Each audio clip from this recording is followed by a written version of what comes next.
Welcome to Glasgow Loves EU, our latest lockdown live stream.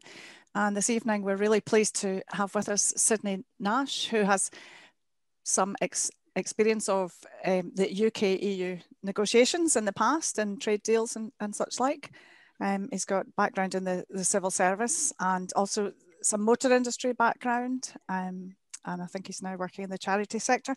So we'll hear more from Sydney in a second. I'll just also introduce this evening, we've got Bernd, who's doing our technical live streaming, and Jenny, who's going to be looking at social media. So please send in questions on Twitter and Facebook, and we'll try and get to some of your questions as well.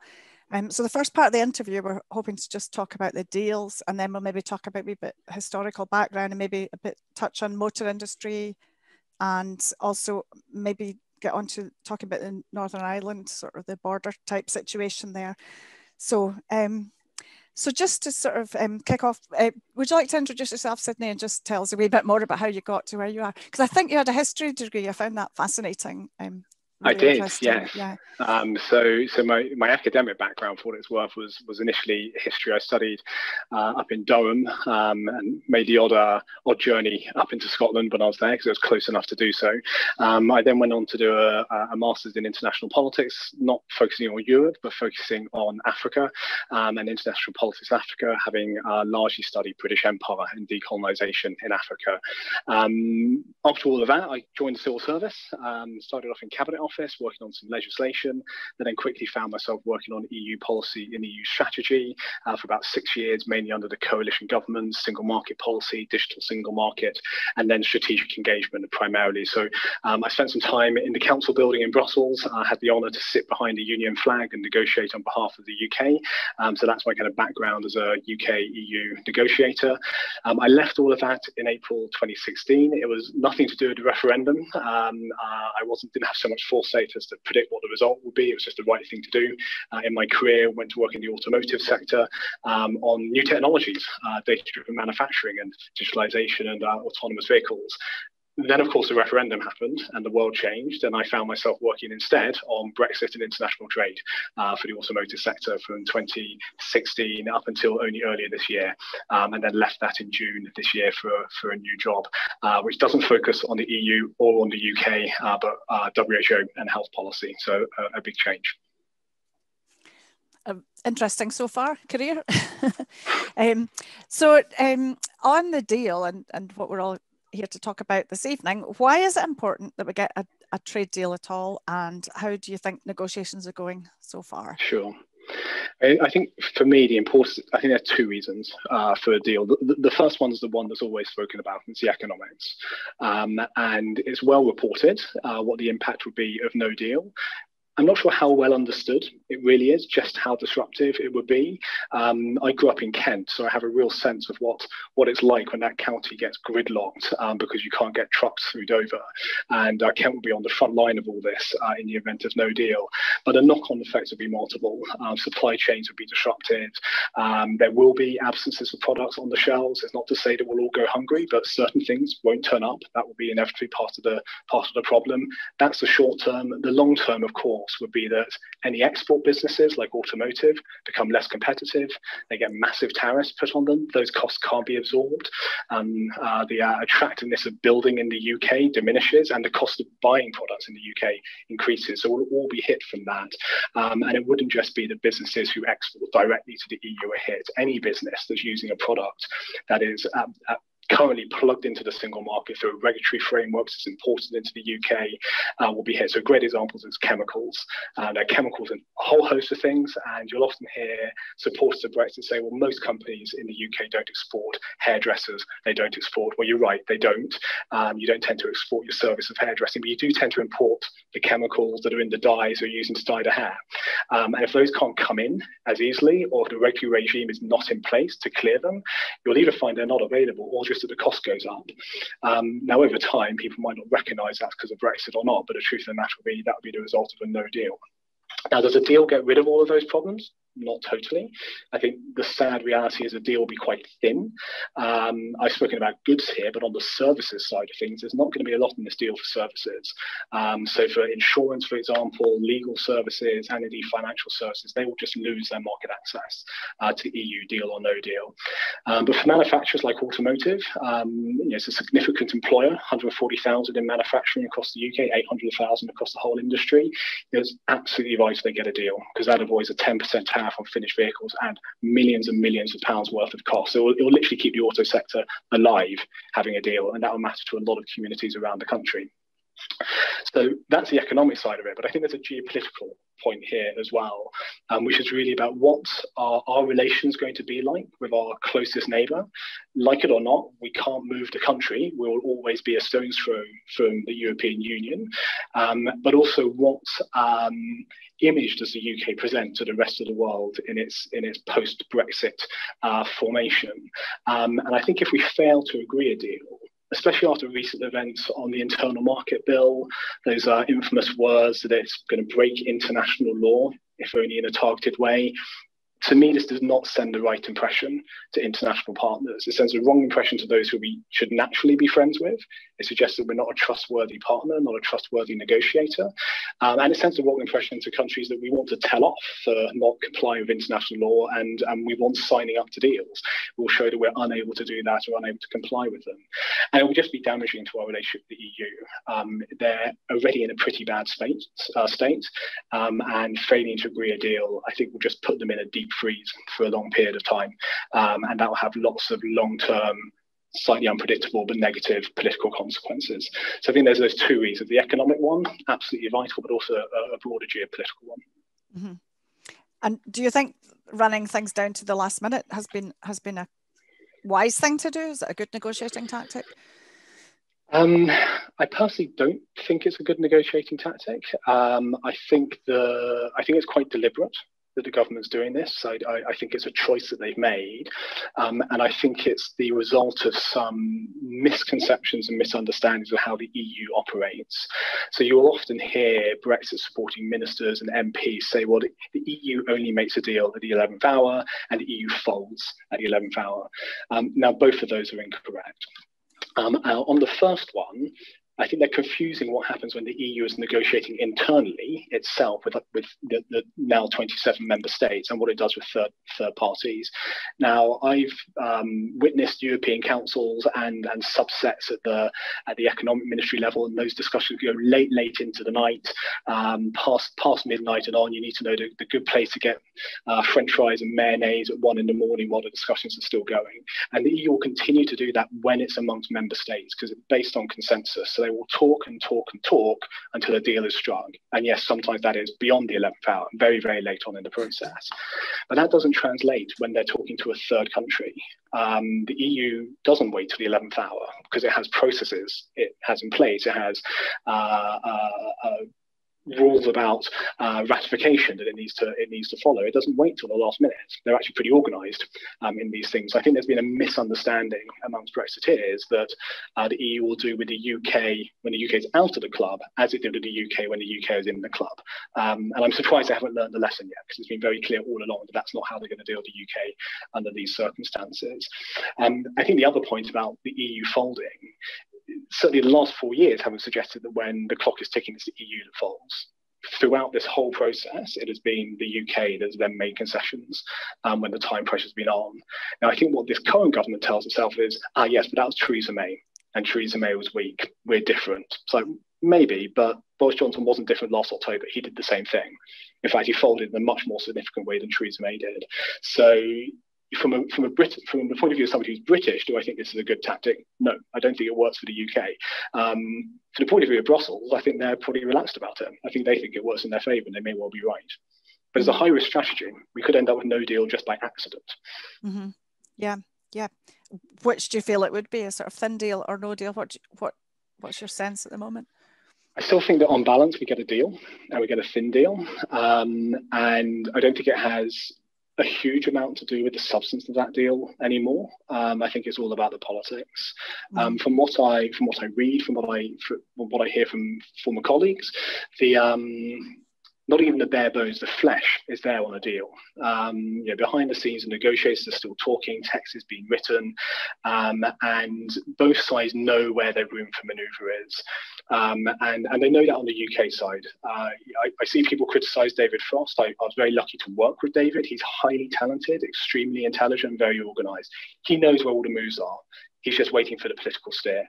And I think that political steer in London is waiting for the right media moment, almost. I've long thought that for the Prime Minister and previously for his chief advisor, Dominic Cummings, the most important thing was the narrative. What's the headline going to say? What's the focus group telling me? Should the Prime Minister be if you pardon my language, an up yours to Brussels Prime Minister who walks away? Does that play best in the Telegraph and in the Spectator? Or does he need to be the great deal maker, the winner who comes back with a deal? Now, I don't know which one of those focus groups are telling Number 10 at this moment in time. I honestly think that's what they're waiting for.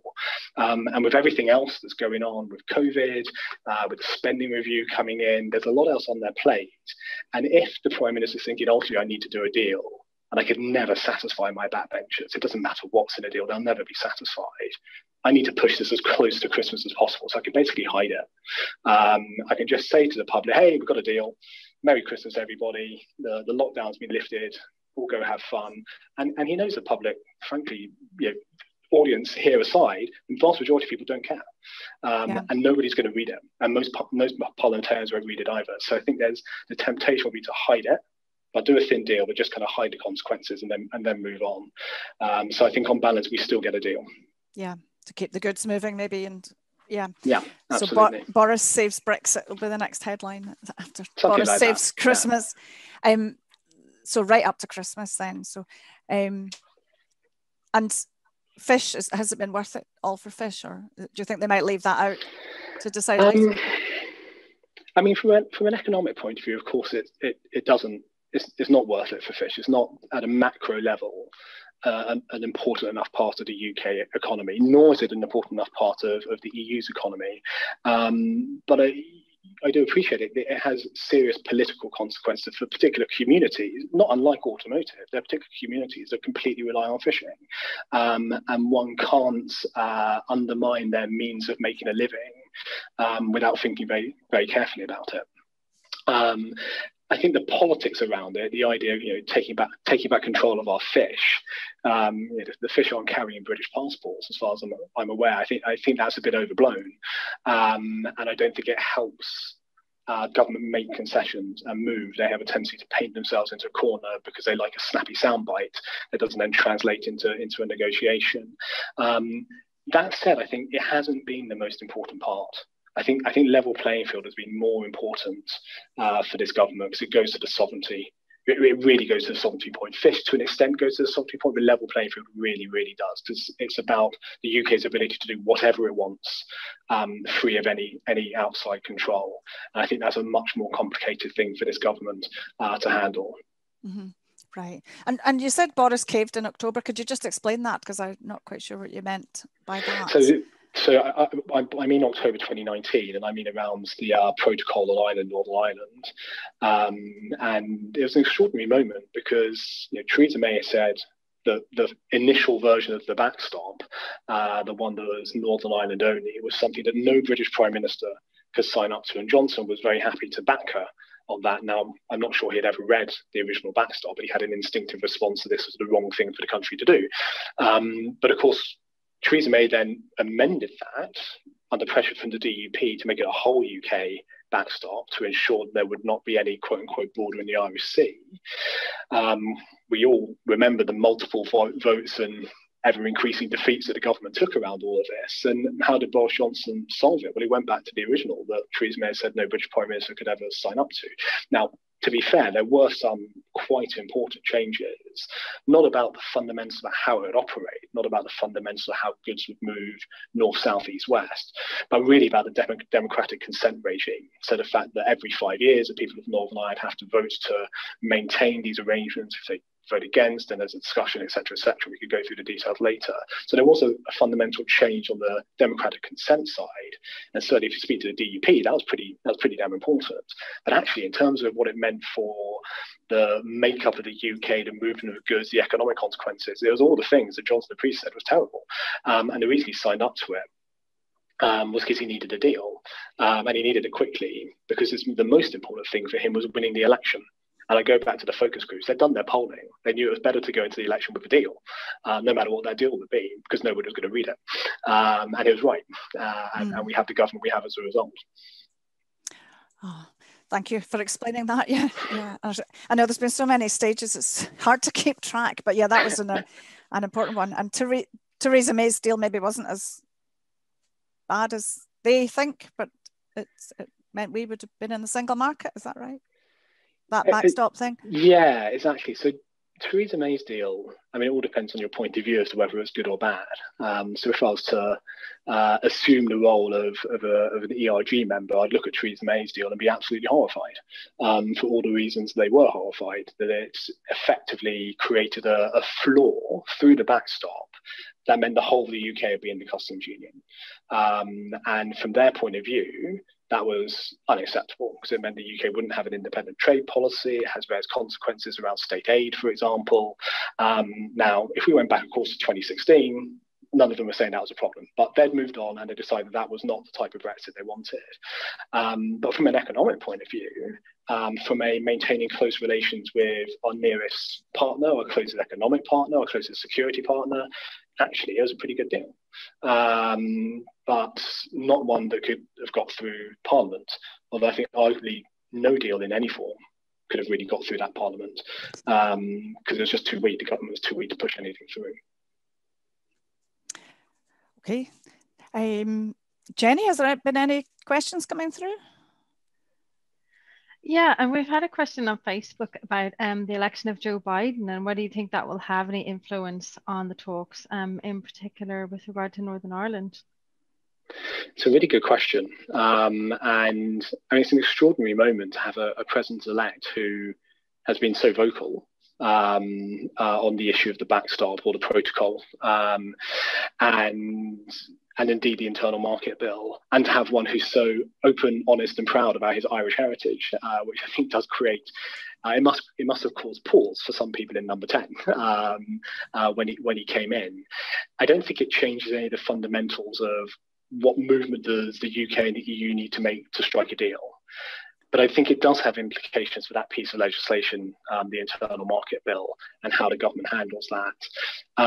Now, I guess one could view it in one of two ways. That actually Biden coming in is quite useful for the government, because it gives them a bit of cover for maybe removing or accepting the Lord's decision to remove those clauses that they had already admitted would break international law. They could perhaps go back to their backbench and say, well, come on, chaps, we need this America trade deal. You want this America trade deal. We really can't damage our relationship with Washington with this. So let's row back. Probably more palatable to say that it was forced upon us by Washington rather than it's forced upon us by Brussels. That would go down like a bucket of, well, who knows what. So yeah, I think potentially it has an impact from that perspective. Does it have an impact on deal or no deal? I'm not so sure, because in some ways the provisions applying to Northern Ireland are in theory immune to deal or no deal. That's the purpose of the protocol, that's set in stone whether or not there is a trade deal. But that would kind of require not Washington to care about the nuance of that, rather than just the implication that the UK couldn't strike a deal, that in some way this was to do with the border, that these guys can't be trusted. And I think it would just start the relationship on a very bad footing. So it probably, if they're thinking sensibly, they're thinking logically about this, also point towards let's get a deal. Let's not start 2021 in a pandemic with terrible relations with Brussels and terrible relations with Washington, and heading into a tricky series of elections in the UK. It'll be a brave government to take that approach. Okay, that all for just now. Yeah, that was a good question. I know it's been lots of change in politics, hasn't there, at the moment? And if we do get a thin deal, even does that mean we can then build on that and slot back in some things? I think with the with will on both sides, yes, I think that's definitely the case. And interestingly, when I was still deep in all this, and I remember talking to kind of senior EU negotiators in about September last year, already looking forward to the trade negotiations. And I think they were quite pressing on what they said. They said, well, what we want, of course, as the EU is we want as close as possible a relationship, but we will not sacrifice the single market. We won't undermine the single market. And they stayed very true to those principles. And what they also said was that their expectation, interestingly, was that we'd end up with a pretty poor deal, because they're reading the politics in the UK. But you get a deal, and then over time you build it up again. And I think quite common in Brussels is the view that you can't get a deep deal with this government. You can't get a deep deal with a government that doesn't actually want to be close to the EU, which this government doesn't want to be. But you might well want to just have the building blocks there, and then you just play for time, which is to say you play for a change in the politics in the UK. And then when you have a different interlocutor, then you have a different conversation, and you might start building things up again. So I think that's what they're hoping for. But it only happens with political will. And that means it only happens if the electorate in the UK vote in a government that's clearly said, we want to have a closer relationship with the EU, and we're going to go and negotiate a deeper and better relationship. So it really comes back to our own politics as to whether or not that happens, and whether or not there are enough people in the UK to demand that of a new government. But this government won't do it. Right. So that makes me think if we value things like Erasmus or whatever regulatory things on the aviation industry, we should really be pushing that and trying to explain to people then why these things are important. Yeah. And yeah, so, and it's also interesting hearing that about David Frost, because I didn't know of him at all. So interesting to hear that maybe we're in fairly good hands on the deal. And what else? So last week we actually talked to somebody who works on the services side of things, Jane Hamilton, and very interesting. Her IT, she's been working in IT across Europe, and just they're just been completely ignored. And also people who are living in Europe UK passport holders can't then move country. So why do you think that services were left out? Sure, it's a really good question, because on the face of it, the UK should have been going into these negotiations focusing on services and almost ignoring manufacturing.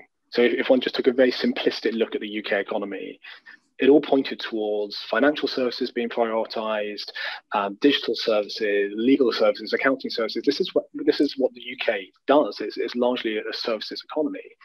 And yet what happens under May, and then follow through, is there's been a lot of focus on goods. Now, I think part of the reason for that is something quite unique actually about Theresa May as a Prime Minister.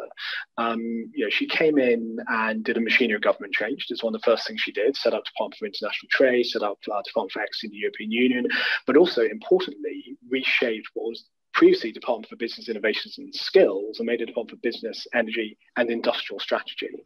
And that was really interesting because the Conservatives had always been slightly allergic to the idea of industrial strategy and this kind of focus on manufacturing in the UK. Not every Conservative. Michael Heseltine was very pro this type of thing.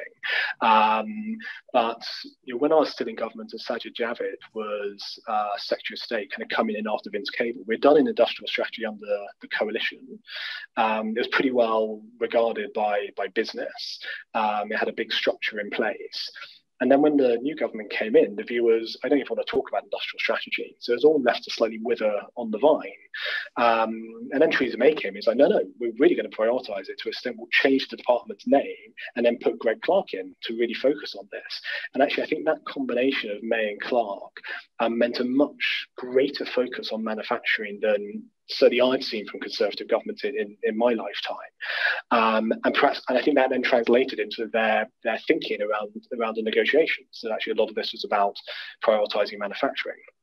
I think the other reasons, probably two more. I think one of which they might have put services in the too difficult pile, because the really difficult thing about services is you just have to have the same rules, and when you're trying to navigate this sovereignty issue amongst the ERG, even they won't accept having the same rules because it's going to be good for accounting or lawyers or financial services, even though many of them come from those kind of industries. It doesn't cut muster with them from a political point of view. And I think the other thing was, certainly in financial services, I think they made some mistakes quite early on after the referendum. They went a bit too quick and too public on different types of models they felt they could live with. So they suggested they could live with less quite early on. And the problem is, once you kind of say, well, I can live with it here, be like, well, maybe you could live with it down here. And certainly what we saw in other sectors, in automotive, in automotive in particular, we just stuck to our principles. We haven't been lying about any of this stuff. We're like, this is what we need, and it is the absolute maximum. And anything less than that means you cannot hope to still have the diversity and the size and the profitability of auto that we currently see. And that line was pushed repeatedly with the government. And I think the sector benefited from that, in the government recognised you had to pitch very high. Even this current government recognised you had to pitch high for automotive. But I think in financial services, they almost let they lost the battle before it even started, because they got a bit panicked after 2016 and started to concede ground before the UK had even triggered Article 50. Yeah, I can see it just a bit too complicated. Yeah, and yet in IT, it's like, well, computers speak the same language, don't they, across the borders? So they could have, it's bad that that's been left out. And when you were working with the coalition government, I think you told us just beforehand when we were chatting that you had prepared a leaflet for Cameron. It was post the 2008 crash. It was like trying to get growth in Europe going. And yeah, no, exactly. I mean, it was interesting working under the coalition, because on the Conservative side, they were, if not pro-European, they were kind of pragmatic around the EU, Eurosceptic presentationally, because one has to be as a senior conservative politician. But as Cameron and Osborne and the others proved when it came to the referendum, they all voted to remain. And on the other side, you had the Lib Dems. Everybody knows where the Lib Dems stand. So it was, relatively speaking, quite proactive as a government on the European stage. And one of the things that both sides agreed is that the EU needed to take significant steps to increase growth post the 2008 crash. So I think it was in 2011, maybe it was 2012, there had initially been a consultation run by the EU to reinvigorate the single market, run by a chap called Mario Monti, who briefly went on to be Prime Minister of Italy. And then out of the consultation response that we wrote, we then developed a 12-page leaflet called Let's Choose Growth, which was beautifully designed. The design had nothing to do with me, but the content, at least, had something to do with me and the team I was working with. And it was really just setting out proposals around services, around data and digital, around professional qualifications, steps that the EU could take to open the market up more and increase growth in the EU, with the kind of burning platform being where you can see the top 10 global economies today in 2012, and here's what it's going to look like in 2018, with most of the European ones falling down or out of the top 10 to other competitors. What was interesting at the time is that one Michel Barnier was the relevant commissioner when we released this doc, and he loved it. He went into the European Parliament and was waving it around and pointed to it as a great sign of leadership, and these are all the actions that the EU should be taking, and congratulating the Brits for their initiative. And I'm pretty sure he's even still referencing it in 2017. I think that's probably the only person who noticed that he did so. So it was a brief moment where the UK were taking a lead and trying to kind of do something positive and building a coalition around it. So it was an interesting time. Yeah, that's good. I watched that behind the scenes with the negotiating team program. There was a really good one, Fly on the Wall documentary. I don't know. Yeah. You were maybe there at the time, but Barnier grabbed him. So I can't remember who had prepared the little. It was just a graphic, and it was like the stepwise thing. Like the EEA single market, like. Yeah, and I think it's become the focus of the discussions and things. The infamous slide that showed the different types of models, which is willfully misunderstood by many Brexiteers, has been an indication that the UK had promised a Canada-style deal, whatever a Canada-style deal actually means. Oh, yeah. So, Jenny, did any more questions come in? Any other things coming up? Yeah, we've had a few questions in. There's one about what are the economic consequences, whether there's a deal or no deal, for the former Red Wall, and the political consequences for the UK integrity. Great questions. So economic consequences for the Red Wall. I'll focus on auto because that's what I know best, but it really does map onto the Red Wall. So we're talking about the West Midlands with companies like Jaguar Land Rover, with a London taxi company, with Aston Martin, and then up into the northeast with Nissan and a massive supply chain up there. Automotive is the heart and soul of many of these communities, which have flipped from Labour to Conservative, but also communities that, despite these businesses being so reliant on the single market, heavily voted Leave. Now, as I was saying earlier, for automotive, just to give you a sense of how automotive operates now, I mean, it's an extraordinary business. Everything is built for volume manufacturers like Nissan, so not like an Aston Martin, it's slightly different for them, but everything's built just in time. And it's mind-boggling how quickly vehicles are coming off the line in Sunderland. We're talking every kind of 90 seconds to 2 minutes, you've got a car coming off the line. And none of them look the same. It's a kind of a miracle of logistics that you have one coming down, it's right-hand drive, it's a cash car, another one coming down, it's a left-hand drive, it's a different model, it's this color, that color, those wheels, etc., etc. Because everybody wants things personalized. And the reason they're able to do that is by just-in-time delivery of parts and also in sequence. And they have to absolutely minimize their costs. They're very, very narrow margins in automotive. The guy on the volume side, they're making about £80 per car, a surprisingly small amount of money. So they can't afford waste. They can't afford to put goods in warehouses waiting for the moment when they might be used, and they can't deal with delays at the border. And the problem is, if there are those delays at the border and those costs start to go up, when Nissan Sunderland or when Ford or Honda or Toyota, whoever it is, are pitching for the next volume, so the next model, they're not actually competing with each other. They're competing with another Nissan plant or another Toyota plant somewhere else. And actually that somewhere else is going to be in the EU. And that's going to be a plant that isn't having delays and doesn't have those extra costs and doesn't have all those problems. So it means the business case for building in those factories starts to look weaker. Now, that's not to say the industry closes overnight, but it just becomes kind of death by 1,000 cars. So I guess what Brexiteers might say to me is, well, who cares? Like, automotive is a dying industry anyway, and it doesn't employ that many people. And we're going to go out and do all these great trade deals around the world, and it'll all be hunky dory. To which the response is, but it employs 140,000 people in well-paid manufacturing jobs. The average wage for a skilled worker on an automotive line is £40,000 a year. That's a really significant amount of money to be earning. And across the whole industry, so not just manufacturing, retail, etc., it's 800,000 people. Now, that's a lot of jobs to just say they don't really matter. And most of those jobs are in these red wall constituencies. And I think I'd certainly heard some rumours that some of those new MPs, those new Tory MPs, were getting a bit twitchy about no deal. And I think they're getting a bit twitchy because of this.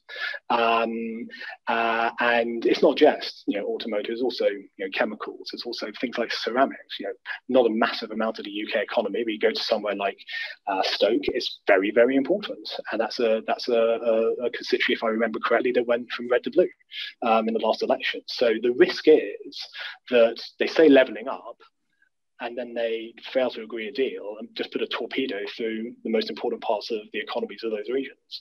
And say what you want about the British electorate, but they're not stupid, and they will vote in the appropriate way if that were to be the case. So I've got on a lot, and now I can't remember what the second part of the question was. That's okay. It was about what are the political consequences for the integrity of the UK? Yeah.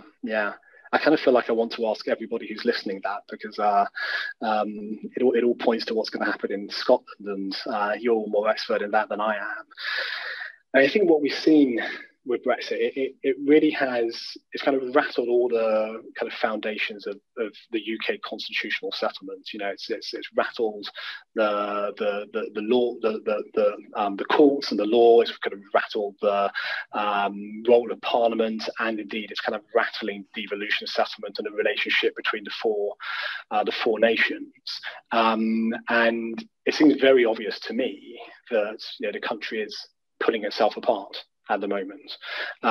Now, many of the forces that are making that happen were there before the referendum, and some of it's simply been exposed because of the referendum, but definitely some of it's been accelerated as a result of the referendum results.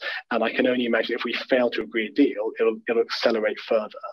And it goes to the economic consequences again, but it also goes to a matter of competence. So I think my feeling is that if you're almost sitting anywhere in the country, whether you're in Scotland, Wales, or Northern Ireland, or anywhere in England, and you look at a government that said it had an oven-ready deal, and now we're a year later saying no, we've got no deal. And then I've seen pictures of these queues in Kent, and so okay, I don't live in Kent, but it just looks a bit chaotic. It looks like they can't really sort themselves out. So what are my options? Well, your options if you live in England are pretty few.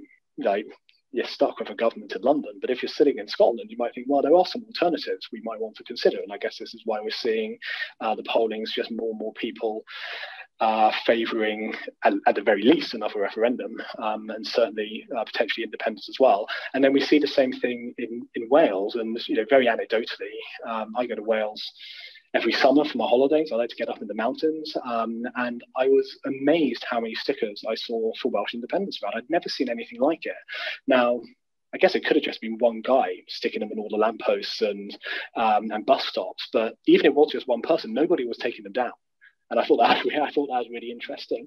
So it is revealing a set of tensions in the country that require some real sensitive and skilled political leadership to handle. If the objective is to maintain the union as it currently is, now not everybody would agree that that's the right objective, but if that's the objective, and certainly the objective of this government, it needs to demonstrate much greater forward thinking, much more subtlety, much more understanding of how people feel when leaders say certain things. And I actually personally, my personal view is we need to find a way to reconstitute the country because it's not working the way that it currently is. And what Brexit is doing is just demonstrating really clearly to us that it's not working. And if that wasn't enough, then COVID has kind of done the same thing. It's just repeatedly showing us, this doesn't work as it should do. So there's a real challenge there for us to resolve. And no deal will only make it more difficult, I think. Mm-hmm. Yeah. And just on that, you worked you prepare stuff with the coalition government on Ireland and North. That's right. Yeah. Did you learn, is there lessons? I think you said it was never published or they didn't take it forward, but were there lessons there that we should be looking at? Yeah, so this is one of the really good things that was done under the coalition, and it was particularly led by Cameron. And you might remember, again, I might be getting my years slightly wrong, I think it was 2011, it might have been 2010, that the Queen made a high-profile visit to Dublin and gave a really impressive speech in Dublin Castle, and she was the first British monarch to be there for I don't know how long. It's a highly sensitive thing to have a British monarch go to Ireland, but more people turned up on the streets of Dublin to see the Queen than they did Barack Obama when he came, I think a year beforehand. And it was one of those moments where the Foreign Office in particular have been teeing this up for a long while. How do we put on a new footing the UK's relationship with Ireland post the Good Friday Agreement and create the type of positive bonds between our two countries that means we can kind of work together in a really effective way going forward. So the Queen does a visit, and then Cameron does one a year later. And what he agrees with the TSUC is to have a joint UK-Ireland work programme covering every aspect of government that would run, I don't think they even put an end point on it, they would just run infinitum. And what my role was to lead all the work of the business department with the economy ministry in Ireland to decide what our two departments would do together, what would our joint work programme do. And it was an incredible experience. We'd be sitting in rooms with every permanent secretary from the UK and from Ireland, either in Dublin or in London, and you really felt the weight of it. The fact that we could do that without heavy security showed how far the relationship had come with our two countries. And what it did was create, at all levels of government, this type of, just strong relationships where you'd know your opposite, you could pick up the phone, you could have these conversations. And that then translated in what we did in Brussels. We just worked very well together, supporting each other in what we're negotiating in Brussels. And I think the lesson from it, for me, is we're in a much better space when we got good relations, London to Dublin. We've had most of our history having very bad relations between our two countries, and I don't think we really want to return there. And they're rocky at the moment, but I don't think it's it can't be recovered and put into a more positive space. And then I think the other thing it really demonstrated, if you want very good relations with another country, you've got to do it through all levels of government to give it some sustainability, some long-term sustainability. It's not enough to just do it at a ministerial level, because ministers come and go. Elections come, people change positions, but actually you want these things to be longer term, to really be bedded in. Now, unfortunately, all that stuff has drifted away because the referendum in 2016 comes, the government gets distracted, and the relationship then gets defined by the negotiation on the UK's departure from the EU, and all that joint work programme stuff drifted away. The commitment to do annual meetings between the Prime Minister and the TSOP drifted away, and again it comes back to political will. If it's going to happen again, you need both sides say we want this to happen, and it'll be a good thing because we've got to jointly manage this protocol. It's not going to go away. It's like a garden. It's going to need constant tendering, and it can't be done by one side or the other. It's going to have to be done by both. So we need that close relationship. Yeah.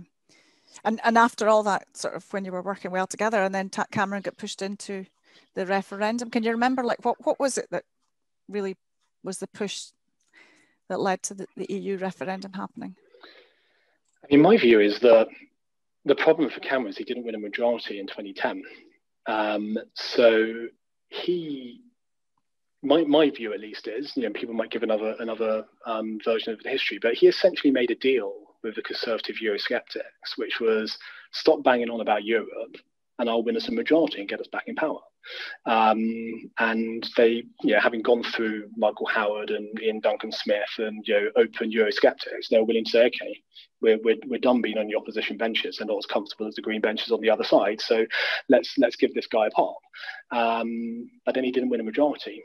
And then he went into coalition with a bunch of pro-Europeans to really rub salt into the wound. So he broke the promise. So they went back to their usual modus operandi of agitating and putting pressure on for a referendum. That said, they probably wouldn't have done it on their own had it not been for the disruptive effect of Nigel Farage, who is not an individual I'm particularly fond of, and I don't share his politics, but he is by far the most effective outsider disruptor in British politics. To have managed to deliver what he has, with him personally having never won a seat in Parliament, with his party only ever having, I think, one seat or maybe two, because a Conservative defected at one point, but to manage to kind of keep on biting on the right flank of the Tory party and pushing that party into the position it found itself in. And I think that combination of Cameron not winning that majority, so his backbenchers like, well, sorry, bud, you didn't keep your part of the deal. And then you have locals and you have European elections, and Farage does incredibly well in those European Parliament elections because it's a free hit and people want to punish the government. And then we find ourselves where we are. And the truth of the matter is, I think it was quickly out of Cameron's control. He hoped the renegotiation would solve the problem. But I think it was Jean-Claude Juncker who said to him, listen, if you tell people the sky is black Monday through Saturday, don't expect them to believe you when on Sunday you tell them it's blue. And frankly, that's what happened. Yeah. Oh, good summing up of history. Yeah, I remember those moments. Jenny, is there any more comments coming through?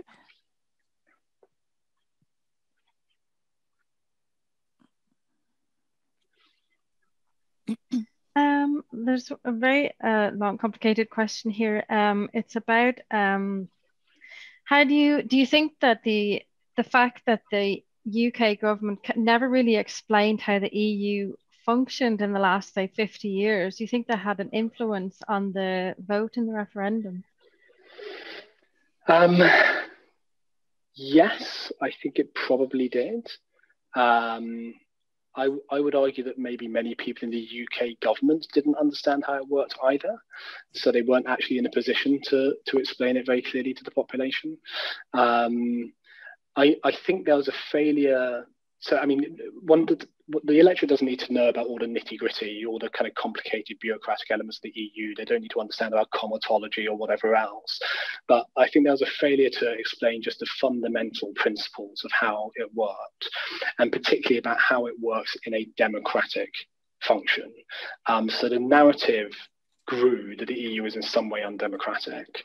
Now, as I said earlier, I sat behind the Union flag in the council building representing a democratically elected government that agreed in cabinet a series of positions that it was going to take, and negotiated, and in the main got our way. The UK is really good at this stuff. We tended to get what we wanted, and this was all done by governments that were democratically elected. There was nothing undemocratic about it, and then ratified by European parliaments that were directly elected by the population. Now people say, "Well, they're not elected by many people." It's like, okay, sure, but we have elections at a general level that have varying levels of turnout, and every government is deemed to be as legitimate as the last, irrespective of how large the turnout is. But this was never, I don't think this really was properly explained. Instead, the perception grew that it was the Commission. So when people talk about the EU and Brussels, they actually mean the Commission. And they say, well, it's these faceless bureaucrats, that classic line about the faceless bureaucrats. Now, ironically, of course, when I worked at the European Commission, all my contact details were on a website. You could find me in the blink of an eye. When I worked in the UK government, there's no way you'd know I was there. Like, it's much easier to find a bureaucrat in Brussels than there is in London. But putting that aside, it was always this kind of viewed as the faceless bureaucrat. And when you challenge them, they say, yes, but they're not elected. To which I'd always say, but you don't want the Commission to be elected. What you want is your government that you've elected to represent you in Brussels, and your MEPs who are elected to represent you in Brussels. And the Commission can propose, but it can't impose. This is a really important distinction. Now, I know it's slightly different on competition policy for good reason, for example, and indeed on trade policy. But even on trade policy, the member states are still creating the negotiating mandate, and the Parliament is still ratifying, as we will find with the Brexit deal, the EU-UK deal will ratify. The point is the Commission are unelected, so they don't have any power to impose anything on any citizen in the EU. The only people who do are democratically elected. And that, you're right, that was never properly explained. And it allows people to say, I want to take back control. Like, yeah, but you got it already. But they didn't understand that. Yeah, that's good. I like that quote. So I think we're pretty much near the end. Can you just maybe give us some grounds for optimism of where we're headed? Any? Yeah, I mean, I think, as I said right at the beginning, I think we'll get a deal.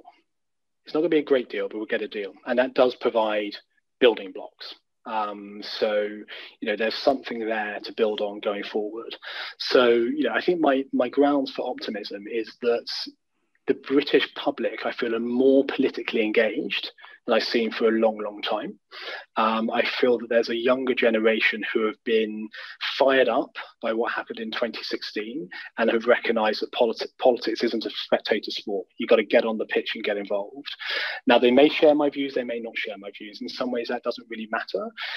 But if we actively involve ourselves in our politics and we actually seek to shape the country in a better way, then I think there's reason for optimism, because we will forced to recognise the problems we have with the country. And I think importantly, forced to recognise that only we can solve them. We can't blame Brussels anymore. We've got to take a grip of this. We've got to own it as a country. Everything from social inequality to the over-centralisation of London to the devolution settlement, all of this stuff. We've got a long list of things we need to sort out. But my ground for optimism is actually, I think we've got a population who's more willing to get deep and dirty into this and make it happen. Now, in the long run, we might conclude that part of the way to solve that is also to have closer relations with the EU. and then that foundation with a deal will be there to do that, provided we vote in the governments that say they're going to do it. So, I'm always ultimately glass half full. We're still only in the beginning of all of this, and that result was pretty narrow in 2016. I don't really think anybody's changed their minds. If we had to vote again, I think Remain would lose it again. But things change over time. We just all need to keep on talking to each other, to the opposition, and hope to build a better Britain. Mm-hmm. Thank you very much. Thank you for speaking to us this evening, Sydney. It's been absolutely fascinating insight into the background of all the negotiations and things. Good luck in your new role, and thank you. Thank you again, and thank you for listening, everybody. It's been a real pleasure. Thank you very much.